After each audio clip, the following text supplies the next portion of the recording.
ce premier atelier. Il y en a trois autres qui vont suivre. On mettra après la description des autres ateliers. Le thème étant la sensibilisation aux violences conjugales en contexte d'expatriation. Donc, on va vous expliquer un petit peu tout ça plus en détail. Aujourd'hui, le but, c'est vraiment de présenter chacune de nos structures, nos partenaires et puis quelques ressources, que ce soit pour les Français de l'étranger ou en France. Voilà. Donc, la jeunesse des ateliers, la présentation du réseau, présentation de Sorority et CVE, et ensuite Priscilla devra nous quitter. Les partenaires, je pense que Priscilla aura peut-être quand même le temps de le faire, les partenaires du réseau et les partenaires en France et à l'étranger, quelques ressources, et ensuite donc le temps d'échange, comme l'a dit Sophie, qui ne sera pas enregistré. Donc je laisse Gladys commencer. Oui, merci. Pour démarrer, pour vous donner un petit peu le contexte de notre intervention d'aujourd'hui et celle à venir, je vais vous parler du réseau Main dans la main, mais tout d'abord, aujourd'hui, notre rencontre, elle est possible parce que nous avons bénéficié d'une subvention du STAF, qui est le soutien au tissu associatif des Français de l'étranger, et qui est proposé par le ministère de l'Europe et des Affaires étrangères. Nous avons également été soutenus par le consulat de France à San Francisco, qui est en fait le réceptacle des demandes et qui fait ensuite le relais auprès du ministère via un comité d'exploration un petit peu des projets. Et donc ce staff, il est maintenant en place depuis quelques années. Et cette année, à nouveau, il y a un appel à projet pour les projets de 2026. Donc, le lien est ici, si vous pourrez cliquer dessus. Et les projets staff sont principalement des projets qui sont dans les champs de l'éducatif, du caritatif, culturel et aussi de l'insertion socio-économique. Ça veut dire qu'un regard est porté sur les projets qui rentrent un peu dans ce cadre-là. Et pour le coup, notre projet est entré dans la question aussi de l'égalité entre hommes et femmes. Cette année, c'était un des aspects qui était regardé de plus près par le dispositif du staff. Le consulat est le point de contact important dans la région. Je parle là de la région, de la circonscription de San Francisco, bien sûr. Alors, pour vous présenter le réseau Main dans la main, pour ceux qui ne connaissent pas, le réseau Main dans la main existe depuis maintenant 10 ans, depuis 2015. Nous l'avons cofondé, cinq femmes de la région l'ont cofondé, certaines dont je fais partie des cofondatrices. Sophie Surberville est également connectée. Nous avons donc toute une expérience professionnelle dans le champ éducatif, psychologique, social, économique et social.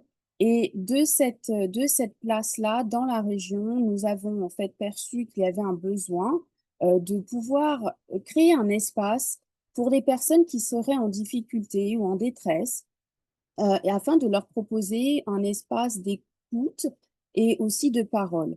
Et vous verrez que ces situations, elles peuvent être très variées. Quand nous avons démarré, ça pouvait être aussi bien pour des personnes qui étaient là de passage, par exemple, qui viennent en vacances et qui se retrouvent face à une difficulté, un accident, une hospitalisation, mais aussi des personnes qui sont installées là de manière plus pérenne dans la région et qui peuvent rencontrer des difficultés d'hébergement, une transition professionnelle ou des difficultés familiales et intrafamiliales. Et ces dernières années, les problématiques et les raisons pour lesquelles les personnes sollicitent davantage le réseau Main dans la main concernent principalement, pas seulement, mais beaucoup de ces situations concernent des situations de difficultés intrafamiliales, parfois avec des questions de divorce ou de séparation. Et parmi ces situations, on a également des situations de violence et de violence au sein de la famille. Et c'est la raison pour laquelle nous avons souhaité mettre vraiment en lumière cette question-là, et surtout en voulant adresser ce message que les personnes qui rencontrent et qui traversent ces étapes-là ne sont pas seules. il existe des dispositifs et aujourd'hui, nous allons parler de certains de ces dispositifs-là. Et l'autre avantage, j'ai envie de dire, du réseau Main dans la main, c'est que les personnes peuvent nous contacter en français. Donc on a un site internet, il y a un numéro de téléphone et c'est vrai que de pouvoir s'adresser quand on est en difficulté, de pouvoir parler en français, c'est quelque chose qui amène déjà beaucoup.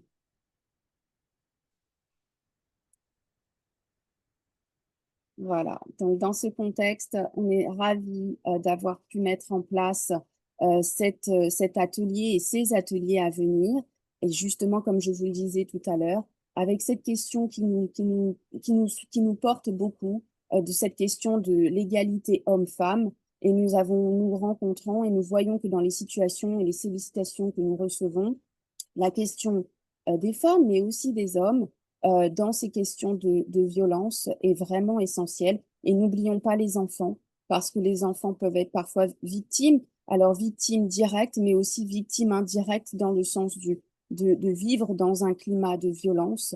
Bien sûr que ça affecte et que ça génère aussi des traumas. Donc, on remercie vraiment The Sorority qui fait un travail phénoménal. Vous allez en entendre parler, vous en avez sans doute déjà entendu parler, mais de plus en plus, qui développe un travail très important, à la fois en France, mais au-delà des frontières françaises. Donc aujourd'hui, on a Priscilla qui se connecte de loin avec nous, qui sera là en tout cas sur la première partie de l'atelier. On est ravis de l'accueillir. Et Sandrine est également là pour parler de Save You. Et vous avez parmi les personnes présentes quelques membres aussi du réseau Main dans la main qui sont là avec nous. Voilà. Je laisse la parole à Priscilla qui va nous présenter The Sorority. Merci infiniment, merci à toi, merci à Sophie, merci à toutes les cofondatrices du réseau Main dans la main et merci pour ce que vous faites sur le terrain. Merci aussi pour votre confiance et votre engagement à nos côtés sur ce sujet tout particulièrement parce qu'il est vaste et c'est vrai qu'à présent on a les mains dedans depuis octobre 2022 avec Sandrine. On se rend compte qu'au fur et à mesure d'en parler, de communiquer sur le sujet, il y a de plus en plus de situations qui émergent, non pas qu'il y ait de plus en plus de situations qui se créent, mais juste qu'elles existaient jusque-là et il n'y avait aucune possibilité pour ces personnes déjà de se rendre compte qu'il y avait des possibilités d'aide et d'en avoir connaissance. Donc, merci et merci pour ça, merci pour ce temps d'échange et mettre en lumière nos actions parce que je l'espère, ça pourra en aider encore davantage. Donc, The Sorority Foundation, c'est une association loi 1901 reconnue d'intérêt général qui a deux grosses branches.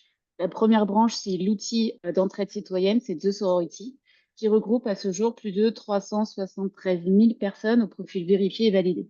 On a plus d'1 million de téléchargements, elle est entièrement RGPD. Elle est disponible dans le monde entier. Elle est gratuite. Elle est complètement gratuite. Elle est traduite en 18 langues. Aujourd'hui, ce qu'on a fait sur The Sorority, nos spécificités, il y a plein d'outils numériques aujourd'hui. Mais vraiment, ce qu'on a créé, c'est un réseau d'entraide citoyenne entièrement sécurisé, ce qui n'existe pas ailleurs. Et surtout, toute une chaîne d'action qui permet d'unir la force de tous les acteurs pour agir au plus vite avant que les faits soient commis, qu'il soit trop tard et que les personnes soient seules face à ce qui est en train de se passer. Donc, on aide pour toute situation de harcèlement, cyberharcèlement, violence, isolement, violence conjugale, intrafamiliale, tout type de violence. Donc, ça peut être par exemple dans la rue, dans les transports en commun, à l'école, puisqu'on a ouvert à partir de 12 ans, respectant la loi sur la majorité numérique. Ça peut être au bureau, ça peut être en soirée, en festival ou chez soi, dans les cas de violence conjugale, intrafamiliale. Ça peut être également en déplacement, que ce soit à titre personnel ou professionnel, n'importe où dans le monde. C'est notre grande force, nos réseaux est vraiment dispersé partout. Dans les étapes, donc notre spécificité, c'est ce principe d'entraide citoyenne, mais c'est surtout toute la chaîne d'action qu'on a recréée derrière. On a une entraide citoyenne très forte et soudée avec plus de 373 000 personnes qui s'entraident partout. On a des femmes, des personnes issues des minorités de genre et aussi des hommes qui subissent des violences. Les deux réseaux en fait sont séparés. Ça reste la même application, mais il y a deux accès qui sont séparés. Pour les hommes, si, ça sera via lien de marrainage pour s'assurer qu'il n'y ait pas de conjoint violent, ex-conjoint violent ou harceleur qui puisse rentrer dans la partie en non-mixité. Mais on a aussi des hommes qui subissent des violences, comme vous le savez, abdomophobie, violence conjugale, intrafamiliale, harcèlement, cyberharcèlement ou qui souhaitent aider. Qui peuvent s'entraider, mais de façon entièrement sécurisée et cloisonnée. Donc, la force qu'on a, c'est cette chaîne d'action. Je reprends là, entraide citoyenne, réseau associatif. On a plus de 2000 associations. Vous m'entendez bien? On a plus de 2000 associations dédiées à l'aide aux victimes qui sont identifiées dans le monde entier et on continue à en avoir. En avançant avec nos partenaires, on arrive à en mettre en lumière de plus en plus. L'idée, c'est vraiment de pouvoir unir nos forces, que les personnes victimes de violences puissent de façon simple identifier les associations dédiées à l'aide aux victimes, autour d'elles. Quand on fait face à des situations de violence, c'est déjà assez compliqué. On n'a pas forcément le temps et l'espace pour pouvoir trouver ces informations. Donc, on fait en sorte que ces informations soient les plus simples à trouver, rapides à trouver et pratiques. Et également pour les proches qui souvent prennent une partie de cette violence, ne savent pas forcément comment réagir, parfois ne réagissent pas non plus de façon idéale, mais font comme ils peuvent récupérer les informations auprès des associations, eux-mêmes se faire aider puisqu'ils prennent une partie de cette violence et pouvoir par la suite commencer à en parler aux personnes proches qui sont en train d'en vivre, leur donner les informations et leur proposer de les accompagner jusqu'à ces associations. Dans les maillons de la chaîne d'action entraide citoyenne, réseau associatif, les autorités, en France, on est conventionné avec le ministère de l'Intérieur, le ministère de l'Europe et des Affaires étrangères, dans le cadre de CEPI notamment, le ministère Égalité Femmes-Hommes, et encore d'autres qui arrivent, mais je n'ai pas encore le droit d'en parler. En Belgique, en Suisse, on est en train de créer ce même principe de réseau. Aux États-Unis, on n'y est pas encore, mais je le place là. Je suis à New York du 6 au 10 octobre. Donc, s'il y a des personnes qui sont dans la région, n'hésitez pas à me contacter et on va faire en sorte de faire le lien sur le terrain avec des assos, les autorités. Je ne sais pas si j'y arriverai. Et surtout, en ce moment, c'est un peu compliqué d'un point de vue politique. Je ne suis pas sûre que ce soit vraiment dans la tendance, mais c'est jamais. Et avec surtout les actrices et les acteurs de terrain qui souhaitent nous aider, nous ouvrir des portes. Et les derniers maillons de la chaîne de cette entraide qu'on a créée, ça va être les collectivités qui souhaitent s'engager à nos côtés, qui nous permettent de sensibiliser leurs agents en interne, d'intégrer des lieux sûrs, les lieux sûrs de la collectivité, vraiment la ville, donc la mairie, la médiathèque, etc., mais aussi des petits commerces de quartier qui permettent d'assurer des points de relais pour amener après vers les autorités et les associations et de communiquer du coup sur leur engagement. Donc, donc on a des conventions d'adhésion avec ces collectivités partenaires qui nous permettent de sensibiliser aussi et d'assurer la gratuité de toutes nos actions. Et on a de plus en plus de grands groupes, grandes entreprises privées. Ça, c'est le premier segment, donc de Soreti, vous pouvez la télécharger comme vous le souhaitez. Et le deuxième segment, c'est Save You. Donc, on est la seule association dans le monde française dédiée à la protection des familles françaises établies hors de France et victimes de violences conjugales et intrafamiliales. Les violences sont difficiles partout. Quand ça va être dans des grandes villes, compliqué. Zones rurales, encore plus compliqué. L'isolement est souvent imposé. Quand c'est à l'étranger, vous le savez, c'est plus compliqué que jamais. Un isolement de plusieurs milliers de kilomètres, dépendance financière, dépendance administrative. Nos diplômes ne vont pas forcément être connus. On va peut-être pas maîtriser la langue. On ne maîtrise pas le droit du pays. Il peut y avoir un droit religieux. Si vous avez des enfants et que vous partez, c'est un kidnapping. Si vous avez des enfants et que vous les laissez, c'est un abandon. Je m'arrête là dans la liste, mais voilà. C'est des difficultés supplémentaires que beaucoup d'entre vous connaissent. Et donc, on est là à minima pour vous soutenir. L'idée, c'est d'apporter une première écoute active. On a un pôle d'une vingtaine d'écoutants. Pour refasse, d'ailleurs, je passe l'appel. S'il y a des professionnels qui sont là, n'hésitez pas à nous écrire parce faut toujours qu'on renouvelle notre pôle d'écoutantes qui sont là et qui sont bénévoles à nos côtés. Donc, elles sont toutes issues de formations écoute active, psychologues, psychiatres, assistantes sociales ou assimilées. Elles ont toutes à minima une expérience d'expatriation parce qu'on ne donnera jamais les mêmes conseils à une personne, en tout cas d'une personne qui a vécu qu'en France, comparé à une personne qui a pu vivre à l'étranger. Par exemple, on ne va pas dire à une femme en plein milieu du Maroc de faire un dépôt de plainte quand il y a sa belle famille qui est pas loin et qu'en fait, ça peut complètement la mettre en danger. Donc, il faut vraiment du pratico-pratique, une bonne connaissance de terrain. Et dans ce cadre-là, en fait, on va, dans le cheminement, je vous fais les étapes par étapes. La personne qui subit des violences conjugales ou intrafamiliales va soit nous contacter via le formulaire sur notre site, soit via l'adresse email. Elle va nous connaître, soit notre site, soit nos communications, soit via le consulat, l'ambassade ou une association locale comme vous. C'est dans ce cadre-là qu'on a la convention avec le ministère de l'Europe et des Affaires étrangères. Ils communiquent sur nos actions. Et à partir du moment où on a cette prise de contact de la personne, on va identifier sa demande, on va s'assurer qu'elle est bien de nationalité française, puisqu'on est en lien uniquement avec les autorités françaises sur ce sujet-là, et on fait ça de façon entièrement bénévole, donc on ne sera pas en capacité d'aider les personnes du monde entier. Par contre, on peut aider des assos locales dans d'autres pays à dupliquer ce qu'on est en train de faire. On récupère la demande, on va envoyer à la personne un formulaire plus complet, on va pouvoir indiquer dessus son identité, l'identité de ses enfants, potentiellement de la personne, donc de la conjointe violente dans le formulaire avec les informations si on devait lancer une intervention des autorités locales, si besoin en cas d'urgence.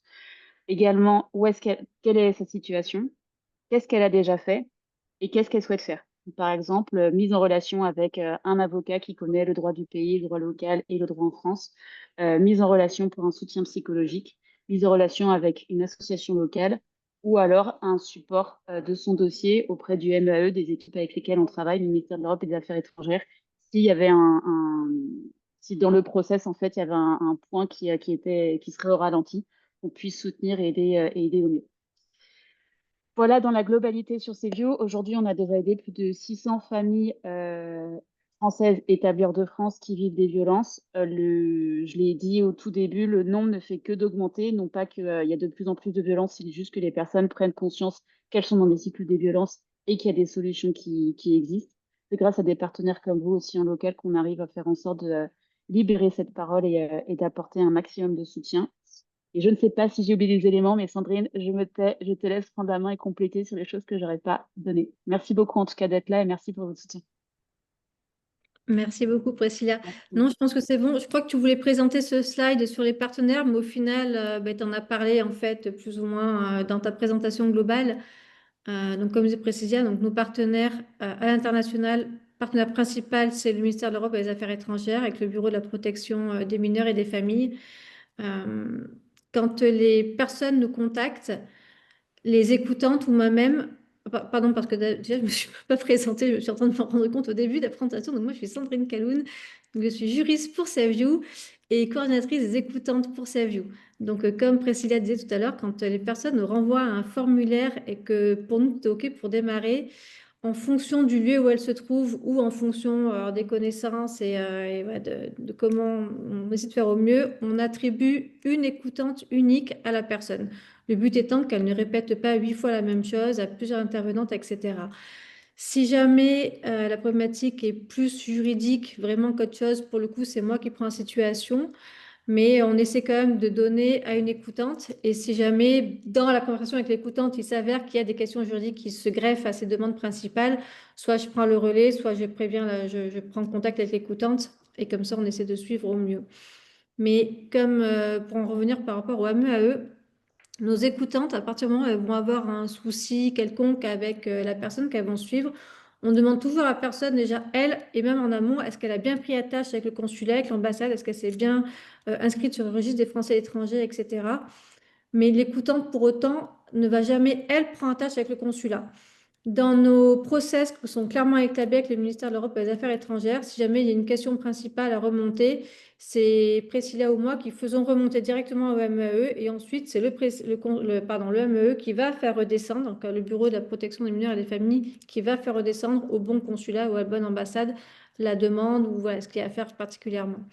Que ça protège les écoutantes, ça protège les personnes et puis ça nous permet à nous aussi de ne pas multiplier nos intervenants et de rester focus. Notre process, en tout cas, il est clairement établi, il a été validé comme ça, donc on le respecte, voilà, on redescend comme ça. Sur le slide que vous avez, je pense que Gladys vous enverra ensuite à chacune, à chacun la présentation et après je pense qu'il sera en ligne sur le site du réseau Main dans la main. Vous pouvez cliquer et vous avez donc des liens sur le site, donc le ministère de l'Europe et des Affaires étrangères. Ici, vous avez une carte interactive avec tous les consulats, toutes les ambassades de France partout dans le monde. Dans nos partenaires aussi, ça peut être important. Alors, autant avec le réseau Main dans la main qu'avec Saveview, il y a les représentants des Français étrangers qui peuvent aussi jouer un rôle important quand il y a des points de blocage, etc. Donc, je vous ai mis un petit peu sur la carte l'infographie. Mais bon, il y a 442 conseillers des Français étrangers répartis partout dans le monde. Et pour finir, dans nos partenaires à l'étranger, donc forcément, Sorority, en tout cas, forcément, c'est un de nos contacts, parce que c'est pareil. Le réseau Main dans la main, en tout cas, pour nous, Saveview, quand les personnes nous appellent, qu'elles sont dans la région de Californie, ben forcément, le réseau, c'est un point très, très important pour nous, en tout cas, un relais très, très important. Et j'ai mis ici également le lien sur la FIAF, ça, c'est tous les réseaux accueil qui sont partout aussi. Pas parce qu'ils ont des pôles d'écoutantes juridiques, etc., mais parce que quand une personne est isolée, c'est toujours bien pour elles qu'elles puissent ne serait-ce qu'évacuer un tout petit peu, pas forcément parler de ça, mais parler en français, rencontrer du monde, sortir un petit peu si elle peut, si elle est autorisée à sortir. Voilà, donc c'est intéressant et c'est important, je pense, de rencontrer d'autres familles, d'autres personnes, etc. Et les accueils, pour ça, jouent un rôle vraiment important de mise en contact et pour augmenter son réseau social. Je voulais ensuite vous faire part de précisions sur le rôle du consulat, parce qu'effectivement, quand les personnes nous appellent, souvent elles nous disent oui, le consulat m'a pas aidé, ou alors au contraire, heureusement que le consulat était là parce qu'ils ont fait beaucoup pour moi. Il y a beaucoup d'idées fausses sur ce que peut faire un consulat, de ce que peut pas faire un consulat. Tous les consulats partout dans le monde n'ont pas de service social. Donc déjà, les consulats qui en ont, ben, c'est vraiment une chance et merci à vous d'être là parce que c'est chouette, vous faites un travail super. En tout cas, voilà, ce que peut faire un consulat, ce que peut faire une ambassade, c'est forcément à faire une première écoute. Il y a eu quand même des formations qui ont été faites en interne.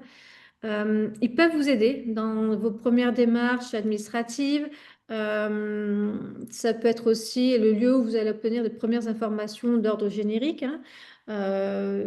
Il peut y aussi y avoir des orientations vers des associations locales, des associations donc du pays, mais aussi des associations de Français qui sont implantées localement. On peut aussi vous faire, alors ce sera vraiment à titre très très exceptionnel, et j'en parlerai pas là à ce moment, là aujourd'hui, mais il y a des aides à titre exceptionnel, des aides financières qui peuvent être données dans des cas très très très précis. Quoi qu'il en soit, tous les consulats aussi ont un guide quand on est victime à l'étranger. Vous avez mis le lien, vous pouvez le consulter également. Il est en cours en plus d'être réactualisé, donc on avait été entendu avec Priscilla pour pouvoir faire un point spécifique. Ça n'existe pas jusqu'à maintenant. Il n'y a pas de partie spécifique sur les violences conjugales dans ce guide. Ce sera fait. Dans le prochain guide, il y aura une page spécifique violences conjugales à l'étranger.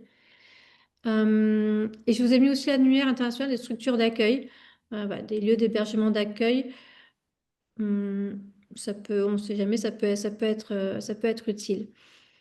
Dans ce que ne font pas les consulats, et c'est important de le préciser parce que c'est souvent comme ce qu'on entend, les consulats et les ambassades ne peuvent pas intervenir dans les procédures judiciaires en cours. Jamais le consul ou l'ambassadeur veut dire va pouvoir aller prendre la tâche avec un juge, etc. Ça ne se fait pas. Pour autant, s'il y a des points de blocage, il faut quand même savoir que dans certains pays, alors il y a plus d'une cinquantaine d'États dans le monde hein, qui ont des magistrats de liaison. Je crois que de tête, il doit y avoir 17, 17 magistrats de liaison pour une cinquantaine d'États qui, eux, peuvent faire le lien avec les magistrats sur place du pays local. Mais voilà, ça ne sera pas en tout cas le consulat ou l'ambassade. Ce n'est pas le rôle du consulat de faire ça. Par contre, pour autant, via le MAE, on peut faire passer une demande particulière au magistrat de liaison qui ensuite fera redescendre au magistrat en place. Voilà, c'est un cas vraiment très, très particulier. Le consulat et l'ambassade ne va jamais prendre en charge financièrement des frais de rapatriement, même en urgence. Ils ne vont pas prendre en charge des frais liés, je ne sais pas, à l'hébergement, des choses comme ça pour des victimes de violences conjugales. Pour autant, oui, pareil, ils vont pas vous donner, le consulat, l'ambassade ne pourra pas vous donner, par exemple, le nom d'un avocat spécifiquement compétent dans votre dossier. Pour autant, sur le site des consulats, sur le site des ambassades, il y a des listes de notoriété, d'avocats, de médecins conseils, etc. Donc, c'est quand même important de pouvoir consulter, pouvoir se renseigner auprès des consulats, auprès des ambassades et surtout, et c'est vraiment ce qu'on dit à chaque fois aux personnes que nous suivons, inscrivez-vous sur la liste des Français et étrangers, sur le registre des Français et étrangers, parce que si jamais il y a des points de blocage administratif, le fait d'être inscrit, ça aide, ça débloque des situations et c'est quand même très très important pour ces victimes-là de pouvoir être rapidement, si elles ont besoin de partir par exemple en urgence, ben, c'est important qu'elles aient tout leur dossier administratif à jour, que les enfants aient aussi tout leur dossier administratif à jour. Voilà, petit point sur nos ressources, en tout cas nos partenaires pardon, à l'étranger. Ensuite, de ce qui est de nos partenaires en France, soit parce que les victimes françaises de l'étranger veulent rentrer en France, soit parce que les procédures judiciaires pourront quand même avoir lieu en France. On ne va pas rentrer dans les détails aujourd'hui, mais en tout cas, je pensais que c'était quand même important de faire un point sur nous, réseau Madame oui, mais c'est Save You et Sorority, quels sont nos partenaires en France. Partenaire principal, c'est France Victimes. C'est une association nationale d'aide aux victimes. Ils ont plus de 130 bureaux d'aide aux victimes répartis partout en France et dans les dom-toms. Ils sont implantés dans la plupart des commissariats, dans tous les, dans tous les tribunaux judiciaires. Euh, Ils sont accessibles par téléphone, le 116 006. Il y a même un numéro de téléphone qui est disponible depuis l'étranger. Et ils ont également un service social qui nous aide, nous, quand on a vraiment besoin de faire des rapatriements en urgence et que les personnes n'ont pas de lieu d'hébergement, qu'elles ne savent pas où elles vont quel sera leur point de chute en rentrant en France, hein. Donc c'est vrai que pour nous, c'est quand même bien pratique. On passe par le service social de France Victimes. La responsable essaie de nous aiguiller un petit peu et enfin, ensemble, on essaie d'avancer pour trouver des lieux d'hébergement. Comme ça, quand la personne arrive en France, via un dispositif vraiment spécifique, on sait exactement où est-ce qu'elle va être accueillie et les réseaux, les partenaires.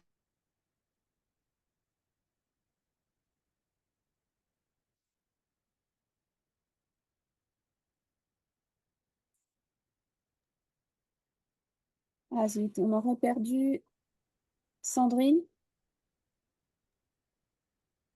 Je prends la main à la limite pendant qu'elle revient. Oui, merci. Donc, le réseau France Victimes fait partie de nos principaux partenaires et hyper efficace quand il y a un retour en France qui est souhaité. On est également conventionné avec la FNCIDFF, donc Fédération nationale des CIDFF, que l'on met en avant partout sur la carte, donc en France et dans les DOM, si je me trompe pas. Oui, elles sont partout. Et donc, qui permet également de pouvoir rediriger, de faire des points d'accès. Je ne sais pas si elle a mis dans la suite de la présentation. Ah ouais, on est parti. Elle s'est mise dans le sud de la présentation, mais on est également conventionné avec Feel Better, qui est vraiment une entité qui est incroyable. Je ne sais pas si vous les connaissez, mais je vous invite à vous renseigner dessus. Feel Better, ça va être des professionnels qui vont nous soutenir sur la partie soutien psychologique. Donc, comme je l'ai dit tout à l'heure, en fait, à partir du moment où on a la première prise en charge, le premier soutien, la première écoute active qu'on fait, après, on va rediriger selon la volonté des personnes, donc soit vers un soutien juridique beaucoup plus poussé. Là, avec Sandrine, on est en train notamment de faire pas mal de visio avec des professionnels dans différents pays où c'est très compliqué. Par exemple, aux Émirats. Vous avez peut-être vu les derniers articles qui sont arrivés, mais il y a vraiment beaucoup de spécificités entre le droit religieux, le droit du pays, le droit français, etc. Et du coup, dans ces cas-là, il y a une première écoute qui est faite, si c'est vraiment juridique, par Sandrine, qui ne donne pas de conseils parce qu'elle est juriste, mais après, on va rediriger vers les professionnels de confiance avec lesquels on a échangé. Et sur la partie psy, pour le coup, on va vraiment rediriger vers cette entité qui est Feel Better, qui a cette expertise en fait du soutien dans le cadre d'une expatriation, qui est capable de faire vraiment ce soutien psychologique dans un premier temps de façon bénévole pro bono pour nous, et par la suite, selon les moyens financiers de la personne, est en capacité de poursuivre le soutien. Et je tiens à les remercier là du coup que j'ai un peu plus de paroles parce qu'elles sont vraiment incroyables et sont là à nos côtés.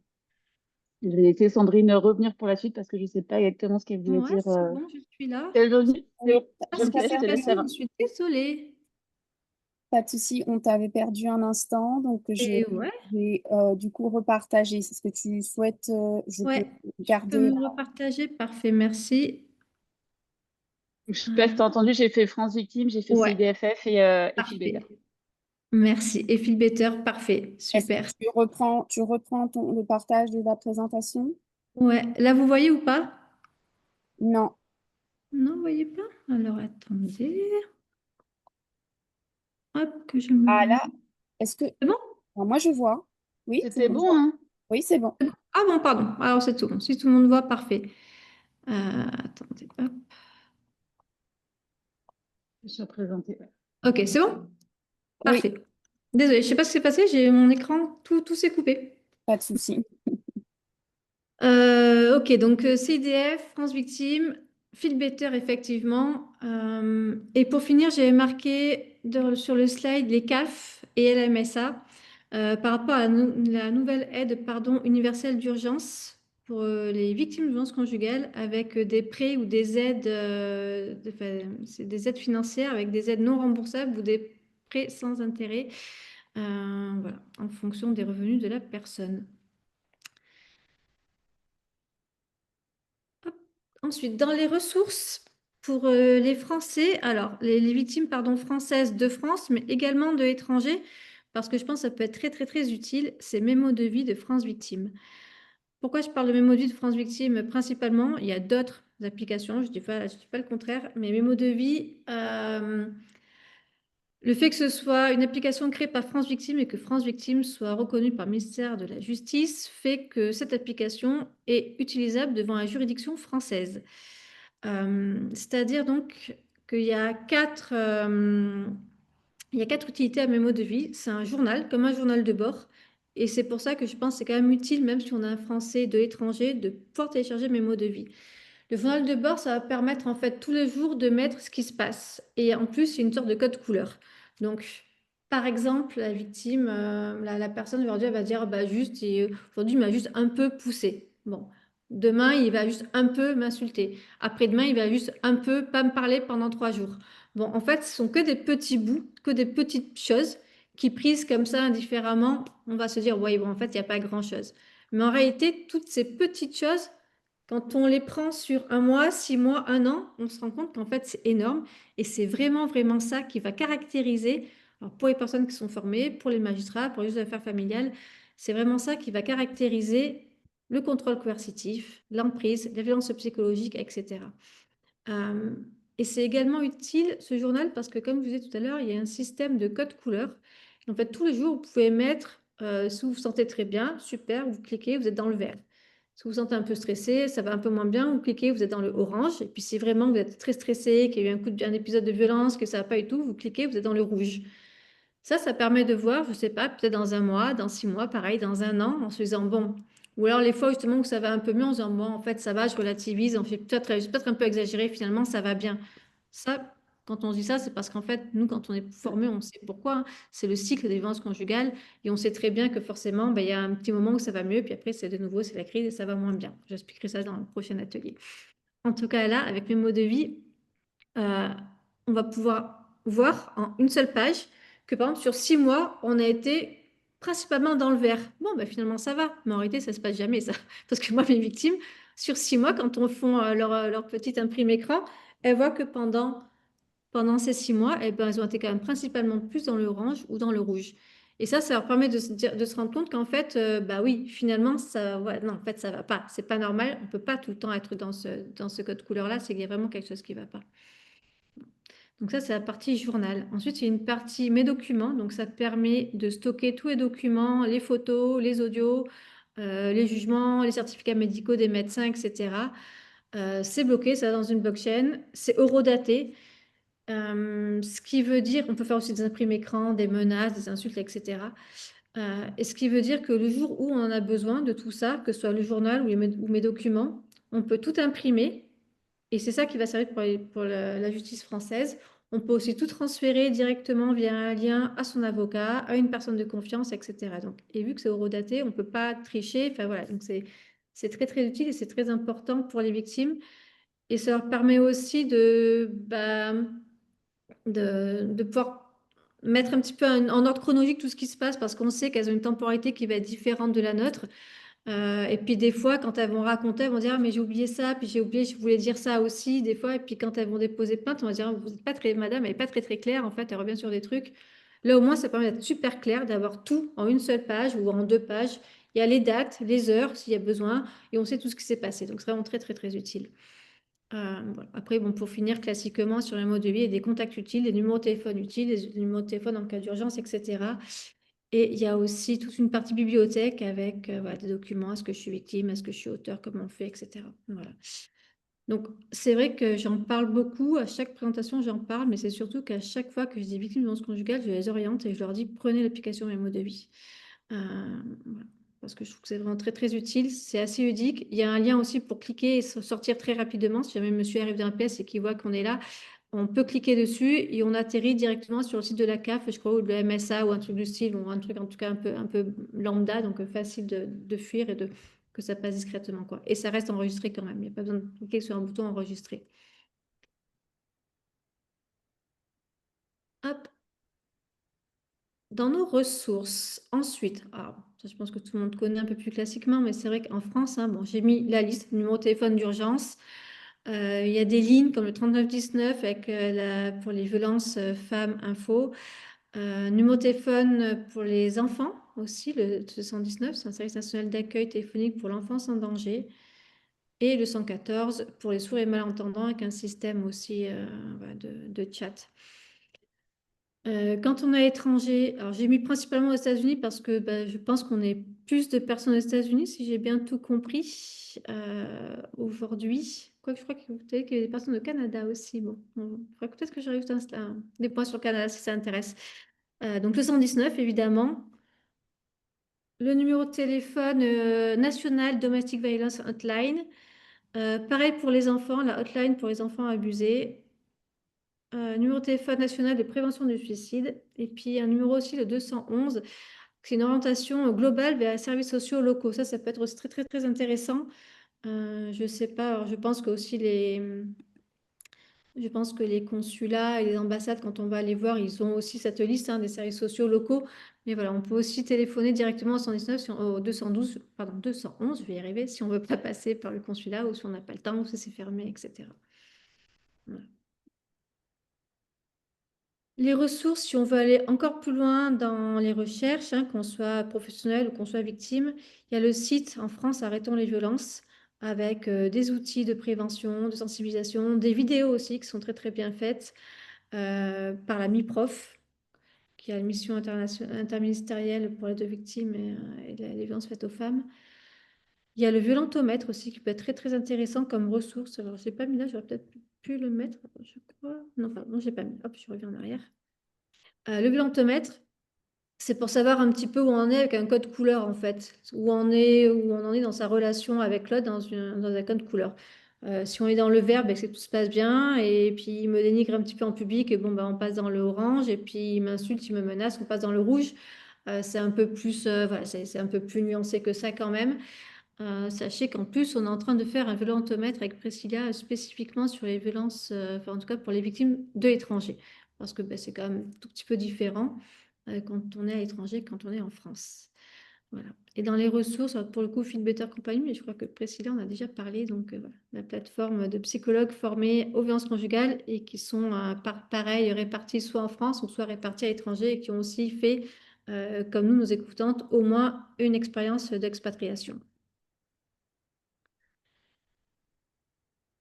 Pour aller plus loin dans les prochaines séances, donc le prochain atelier, je crois qu'on n'a pas encore défini les dates. On n'a pas défini les dates avec Gladys et Sophie et les membres du réseau Main dans la main. Le deuxième atelier sera pour le coup plus spécifique sur les violences conjugales. C'est-à-dire que sont les violences conjugales, qu'est-ce qu'on entend par violence conjugale, qu'est-ce qu'on entend par violence intrafamiliale. Intrafamiliale parce que forcément, comme on dit tout à l'heure, les enfants, ils sont présents. En tout cas, s'il y a des enfants, ils sont présents. Pour moi, c'est évident qu'ils sont aussi victimes, pas forcément directs. C'est pas parce qu'ils ne reçoivent pas de coups que ce ne sont pas des victimes. Ils sont là, ils vivent dans un climat de confiance, de violence. C'est stressant pour eux, c'est stressant pour les parents. Voilà. Il y a des répercussions forcément aussi pour les enfants. Donc, on parle de violence intrafamiliale en termes généraux, de violence conjugale en termes généraux. Dans un contexte d'expatriation, là, c'est pareil, c'est en termes vraiment très, très vagues. On sait très bien qu'il y a des personnes qui sont à l'étranger parce qu'ils ont vraiment un vrai contrat d'expat, mais il y en a aussi qui sont là dans d'autres cadres, qui habitent là depuis tellement longtemps qu'ils ne se considèrent même plus comme expatriés. Mais bon, c'était pour avoir un terme un peu générique. En tout cas, la prochaine atelier, ce sera vraiment sur ça, sur ce que sont les violences conjugales et quelles sont les spécificités de ces violences quand on est en expatriation. Le troisième atelier, pour le coup, sera un peu plus pour les professionnels. Alors, professionnels de l'écoute, mais professionnels peut-être des consulats, des ambassades, des services sociaux, des médecins, en tout cas des personnes qui peuvent recevoir des victimes à titre professionnel. Ça va être plus un atelier sur comment aider une victime, quelle posture avoir, que dire, que ne pas dire, avec peut-être plus l'aspect juridique en fait par rapport au fait de ce qu'on peut dire ou ce qu'on ne peut pas dire, et l'aspect social à prendre en considération. Et pour finir, le dernier atelier, l'atelier numéro 4, sera plus pour les non-professionnels. C'est-à-dire si vous avez, alors pour les victimes, et si vous avez dans votre entourage quelqu'un, un ami, un membre de la famille, n'importe, une maman à l'école, dans votre groupe de travail, n'importe quoi, une collègue de travail, n'importe. Si vous avez une suspicion, si vous pensez qu'il y a quelque chose qui ne va pas, comment aborder la personne, quoi lui dire, quoi ne pas lui dire, justement, pour justement pas plus la braquer. Voilà, comment faire pour être à l'écoute, pour lui dire qu'on est là, pour lui dire que vous comprenez. Et voilà, il y aura quelques petits tips sur comment écouter, comment aborder une victime Et, voilà. Et si vous avez et aussi quelques petits tips pour détecter. Est-ce que c'est vous qui vous dites non, bon là peut-être que je vais un peu trop loin, il se passe certainement rien, ou est-ce que peut-être que vous avez quand même raison que si vous vous dites il y a quelque chose, c'est qu'il y a peut-être effectivement quelque chose. Donc voilà, ce sera les 3 prochains ateliers. Je vous remercie pour votre écoute. Si vous avez des questions, je pense qu'on va pouvoir commencer. Si vous voulez que je revienne sur un point, parce qu'on allait un peu vite sur ce premier atelier qui était vraiment plus global, hein, de présentation de chacun de nos services. Voilà, on est là, je suis là. En tout cas, je crois que Priscilla nous a quittés. Pour le coup, elle avait d'autres occupations, mais je suis là. Et puis le réseau main dans la main également. Et je pense que pour le coup, on va pouvoir arrêter l'enregistrement. Je vais Merci beaucoup, Si. Sandrine. Peut-être avant de couper l'enregistrement, je me demandais, je vois que dans nos participants, nous avons aussi des membres du consulat de San Francisco et aussi de Los Angeles. Alors, dites-moi ce que vous en pensez. Est-ce que vous souhaitez apparaître dans l'enregistrement? Est-ce que vous souhaitez faire un commentaire? Alors, Eva, euh, Bonjour tout le monde. Moi, c'est Eva Villanueva. Je suis chargée aux affaires sociales à San Francisco et toute la circonscription de San Francisco. Je suis de formation travailleur social, donc je ne dirais pas qu'il y a un service social, mais en tout cas, la prise en charge est différente. C'est pas juste une réponse administrative. J'ai commencé il y a déjà un an et j'ai réussi à développer un petit réseau, en tout cas à San Francisco. Quand les gens m'appellent, en général, j'arrive à les mettre en lien avec des structures locales. Je voudrais juste rajouter par rapport, tous les États ne proposent pas les mêmes choses et comme l'a dit tout à l'heure Priscilla, c'est très très compliqué depuis janvier. Il y a beaucoup de subventions qui ont été supprimées et du coup, il y a beaucoup de shelters et d'organismes sociaux qui ont arrêté les aides pour l'instant. Mais en tout cas, pour ce qui est de l'État de San Francisco, l'État de Californie, si vous vous retrouvez sans logement, si vous vous retrouvez dans une situation comme ça, vous pouvez me contacter, mais en tout cas, il y a les services sociaux qui ont des aides spécifiques pour les personnes. Et quelqu'un qui se retrouverait sans logement, par exemple, on leur donnera des bons financiers pour pouvoir au moins aller à l'hôtel. Donc, ne restez pas dans votre voiture ou dans la rue parce que, en tout cas, en Californie, ça existe. Et sinon, bah après, voilà, je l'ai noté dans le chat, mais il y a un numéro d'urgence du consulat, mais j'ai également aussi un portable pour les affaires sociales que je peux mettre dans le chat, qui est tout le temps sur moi. Et si les gens qui sont en difficulté le savent, ils peuvent me contacter quand ils veulent. Et si je réponds pas dans la seconde, en tout cas, je réponds à très, très vite sur les messages qu'on m'envoie sur le portable. Voilà. Si est-ce vous que êtes... ce numéro, Des retours positifs, Eva, du soutien que tu fais à toutes les personnes. Et vraiment, félicitations et bravo pour tout ce que tu fais parce que tu as fait un travail formidable depuis un an. Super. D'accord, merci. Merci. En tout Oui, cas, Eva, c'est vrai, moi j'ai envie de redire ça aussi. Alors, j'ai posé une question, ça serait bien effectivement qu'on ait ce numéro parce que ce que je sais, pouvoir avoir été dans tes chaussures il y a longtemps, c'est qu'en fait le numéro d'urgence ne fonctionne pas en dehors des heures d'ouverture du consulat. Le numéro d'urgence du consulat. Euh, si. bah écoute, j'ai eu l'autre jour encore une fois cette confirmation. Normalement, les personnes qui sont d'astreinte ne répondent pas pendant les heures d'ouverture pour que les Ah, gens alors restent. non, oui, Ah, voilà. oui, Donc en fait, oui, si on pouvait avoir ce numéro, ça serait bien parce que du coup, très vite, je pense que les gens sont frustrés quand ils voient qu'on leur répond pas. Mais je vois oui, que tu viens de le mettre. Merci beaucoup, c'est oui. super. Merci Alors beaucoup. effectivement, dès que le consulat ouvre à 9 heures jusqu'à 5h30, non, pardon, jusqu'à 5 heures, celui ou celle qui a le numéro d'urgence ne répondra pas parce que le consulat est joignable. Mais Mhm. par contre, pour l'avoir fait déjà 2 fois cette année, et il sonne assez régulièrement, que ce soit dans la nuit ou en début de soirée, on est obligé de répondre et on a tout un protocole à suivre. On prend des notes, et puis le lendemain, là, en fin de semaine, on fait le point aussi avec le consul et le chef de chancellerie. Très bien, super. Merci Mm. beaucoup pour ton numéro parce que comme ça, ils peuvent appeler pendant la journée. Parce que des fois, c'est.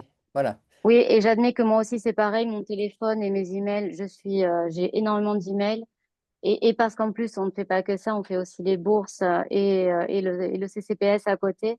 Donc, des fois, il y a, en tout cas, les gens qui ont déjà ce numéro où effectivement m'envoient un petit message et je les rappelle tout de suite en général. Merci. Merci beaucoup, Eva, merci. Je sais que Shomi est également au consulat de Los Angeles. Je ne sais pas si tu souhaites prendre la parole. Oui, bonjour Gladys, bonjour à toutes et toutes. Donc, je suis Micheline, chef de chancellerie donc à Los Angeles. Merci infiniment pour cette présentation et pour tous les rappels en fait très pertinents sur la complémentarité entre l'association, avec SaveYou, avec l'action des consulats et le département à Paris. Euh, voilà, nous, on n'a pas non plus un service social en tant que tel avec un assistant social, voilà. Mais par contre, voilà, nous, on est la porte d'entrée aussi pour pouvoir accueillir et orienter donc les personnes victimes de violences et les personnes voilà, en difficulté de façon générale. Donc, il ne faut pas hésiter à nous saisir. Euh, Avec après, nous, un rôle voilà, d'orientation, de soutien, mais qui n'est pas exactement le même que celui des associations. Et donc, une partie va être d'orienter les personnes voilà, vers des ressources, et notamment associatives. Donc voilà, nous, c'est pareil. On a dans la journée donc, une ligne directe pour le service social, et puis en dehors, un téléphone d'astreinte. Voilà. Merci beaucoup, Shomi, merci. Je vous remercie tous. Merci beaucoup, Sandrine, pour cette présentation. Vous avez donc la présentation d'aujourd'hui est enregistrée. Elle sera disponible sur le site du réseau Main dans la main. Nous avons constaté que de diffuser largement ce type d'informations, c'est toujours que le jour même, certains ne peuvent pas se connecter, aimeraient être présents ou recevoir les informations, ou parfois l'information arrive après. Donc, on se rend compte que c'est vraiment important que ce soit disponible quelque part. Donc, on fait vraiment le choix de donner accès à ce lien et aussi sur le YouTube du réseau Main dans la main. Pour nous, vraiment, notre nom prend tout son sens, hein. C'est vraiment un travail de maillage et c'est vraiment le travail qui est au cœur du réseau Main dans la main, c'est de pouvoir utiliser les ressources de chacun de nos bénévoles et de nos participants du réseau pour pouvoir ensuite élargir et pouvoir recourir aux différents services professionnels qui existent. Donc, c'est vraiment cette mise en lien, parfois avec un avocat, parfois avec un service, les services du consulat, on l'a dit plusieurs fois, bien sûr, mais aussi les actions locales, parce qu'il existe des choses localement. Et parfois, je voudrais juste rajouter que la question de la langue, elle est essentielle. Mais n'oublions pas que même à l'étranger, il existe des interprètes dans ces structures et on peut faire appel à ces personnes-là pour trouver des interprètes aussi en français qui peuvent faire le lien avec les structures aussi locales pour pouvoir parler. En tout cas, merci beaucoup au travail de Sorority et Save You parce que on le voit nous tous les jours au sein du réseau Main dans la main. Quand on vit à l'étranger, on n'est pas toujours à l'aise avec la langue. Parfois, on est très à l'aise avec la langue, mais sur ces questions-là, on a besoin de parler dans sa langue maternelle et d'avoir cette possibilité, c'est vraiment très important. J'ai envie aussi de remercier toutes les personnes qui sont connectées, à la fois quand vous êtes touché particulièrement par cette question, soit directement ou indirectement, parce que parfois on reçoit une parole d'un proche, d'un ami, d'une amie, et on ne sait pas toujours quoi faire de ça. Donc, avoir l'information, c'est aussi une manière de pouvoir aider, d'accompagner, parce qu'on sait ce qui existe dans le maillage autour de nous et on peut du coup orienter et dire, ah, j'ai pas la réponse, je ne sais pas exactement, mais tu peux contacter ce service, tu peux contacter cette personne et d'avoir un nom d'une personne. Et je remercie aussi les écoles parce que je sais que on a quelques représentants des écoles franco-américaines de la région les principaux, assistantes des principales.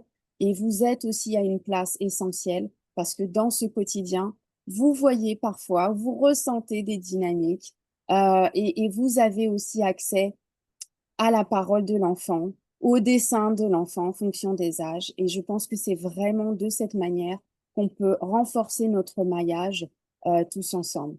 Donc voilà, je vous invite à vraiment continuer à regarder la page du réseau. Sandrine, si ça ne s'ennuie pas de juste revenir sur le diapo, la slide précédente, juste pour revenir sur les prochains ateliers. Donc effectivement, les dates sont à déterminer, mais vous aurez l'information. On pensait sans doute autour de novembre, peut-être la prochaine date, pour ne pas faire conflit avec les vacances de fin d'année. En tout cas, il y a vraiment cette idée de rentrer plus en détail sur la problématique des violences intrafamiliales. Et puis, bah, bien sûr, comment on détecte toutes les dynamiques, qu'est-ce qui se passe et comment on peut alerter, comment on peut avancer pas à pas avec les différents professionnels. Et puis, Sandrine, elle pourra aussi, si c'est quelque chose qui nous parle, peut-être amener un exemple concret, parce que parfois, ça aide aussi de savoir, ah ben voilà, quelle étape? Souvent, nous, les personnes avec qui on échange au sein du réseau Main dans la main, une fois qu'elles ont franchi ce pas de enfin parler, de libérer cette parole, il y a aussi beaucoup d'émotions sur c'est beaucoup, je sais plus par où, je ne sais pas par quoi commencer. J'ai l'impression d'avoir une montagne face à moi et je ne sais pas quoi faire. Donc, on est là pour vous écouter, on est là pour réfléchir et avancer pas à pas. Et même quand on n'a pas les réponses, eh ben, au moins on peut réfléchir ensemble et offrir cet espace d'écoute et d'accueil. Je voudrais vraiment qu'on ait du temps pour échanger. Je vais couper l'enregistrement. Et puis comme ça, on pourra, si vous avez des questions ou d'autres sujets ou des remarques aussi à apporter, n'hésitez pas à le faire. Alors, je vais arrêter.